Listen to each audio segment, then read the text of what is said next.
नाज़रीन अस्सलामु अलैकुम रहमतुल्लाहि व बरकातुहू। आइए अब इस हुरूफ़ तहज्जी के 12वें जो एपिसोड है, इसमें आखिरी की हुरूफ़ तहज्जी 2 हुरूफ़ जो है और याय, इनकी जोड़ने के बाद बदलने वाली जो अशकाल है उस पर ध्यान देंगे। यहाँ पर हे को मैंने एक तरीके से लिखा हुआ जैसे हिंद लफ्ज़ लिखा हो। आप अगर गौर से देखेंगे इसमें 2 शोशे नज़र आते हैं। असल में बड़ा शोशा रहता है पहले और बारीक बाद में से हल्का सा शोशा लिया जाता है। इस तरह हिंद लिखा जाता है। अगर आप एक शोशा लिखकर हिंद लिखेंगे तो वो हिंद की खूबसूरती नहीं रहती और उसको माना नहीं जाता। फिर हम देखिए, हम लफ्ज़ में भी एक मामूली सा उल्टा शोशा लिया गया है। अब हुक जब लिखते हैं तो यहाँ पर एक ही शोशा बताया गया है। ये है लिखने के कुछ तरीके हैं। अब यहाँ पर एक मैं दूसरा लफ्ज़ लिख रहा हूँ, जैसे हे को मैंने अलिफ जोड़ा, दूसरे अगले हुर्फ में हे को बे जोड़ा हूँ। यहाँ पर हल्का सा एक बारीक शोशा बताया, जैसे आड़ी लकीर, जैसे मैंने हब लिखा। अब आइए, हे को अगर दरमियान में लेते हैं तो एक दूसरा तरीका लिखने का। यहाँ पर जैसे हम उर्दू के 4 लिखते हैं, उसका एक हिस्सा लिया जाता है। जैसे मैंने लफ्ज़ लिखा हुआ बहुत, यहाँ पर एक उल्टा ऊपर का शोशा और एक बारीक तिरछी लकीर जो एक शोशा नज़र आता है बहुत में। यहाँ पर लफ्ज़ लिख रहा हूँ मैं बहार, जिसको अलिफ जोड़ा जा रहा है, हे को हे दरमियान में है, बे और अलिफ के, ये बहार लिखने का।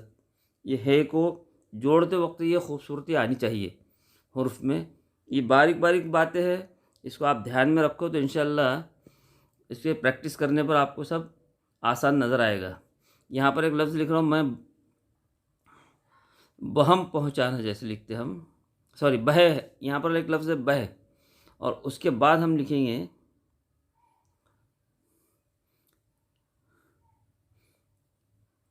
जैसे इसको मीम जोड़ा है बहम, हम बोलते हैं ना बहम पहुँचाना।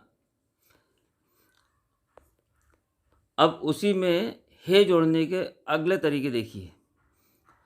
जैसे हे को आखिरी में लिया जाता है, लफ्ज़ है वजह, यहाँ जीम है आधा जीम और उसको हे जोड़ेंगे तो यहाँ पर मद की शक्ल में हे आपको नज़र आएगा। एक शोशा लेकर उल्टा एक शोशा और एक गोल शोशा आ जाता है। यहाँ पर एक लफ्ज़ आ रहा है आपके लिए गह माँ गहमी, यहाँ हे को फिर देखिए आपने किस तरह जोड़ा गया है।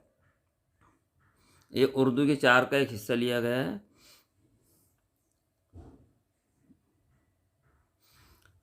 अब गहमा गहमी के बाद देखिए एक लफ्ज़ है गहन, गहन लगता है हम जो बोलते हैं उसके ताल्लुक़ से यहाँ पर है।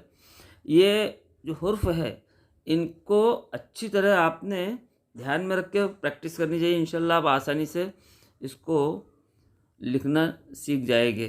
यह लफ्ज़ लिख रहा हूँ मैं गहवारा। ये तमाम के तमाम हे की बदलती हुई शक्लें हैं जब हे को दरमियान में या अव्वल जोड़ा जाता है या आखिरी में। अब है याय, हमारे नज़र में 2 याय है, एक गोल याय कहते हैं उसको और एक लंबी याय। पहला याय मारूफ, दूसरा याय मजहूल माना जाता है। जब याय अव्वल आता है तो यह बे पे की शक्ल रहती है, उसी टाइप की यहाँ पर उसकी अशकाल बताई गई है।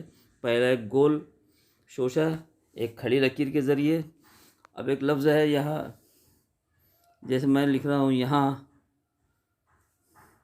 यहाँ पर याय जब स्टार्ट में हमने लिए तो पहले जैसे गोल और खड़ी लकीर लिए तो यहाँ तिरछी लकीर का इस्तेमाल किया गया है याय लिखते वक्त। तो ये याय की बदलती हुई शक्लें अगर जोड़ने के बाद देखिए इसको उस सूरत में लिया जाता है।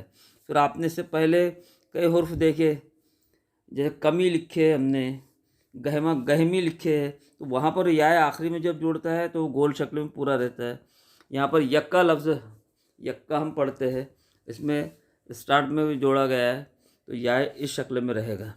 अब एक लफ्ज़ लिख रहा हूँ मैं बीम। अब बीम जब लिखेंगे तो याय को दरमियान में एक शोशे की शक्ल में बताया गया है। अब यहाँ हम लंबी याय जो है, याय मजहूल जिसको कहा जाता है, वो लिखने की कोशिश करेंगे।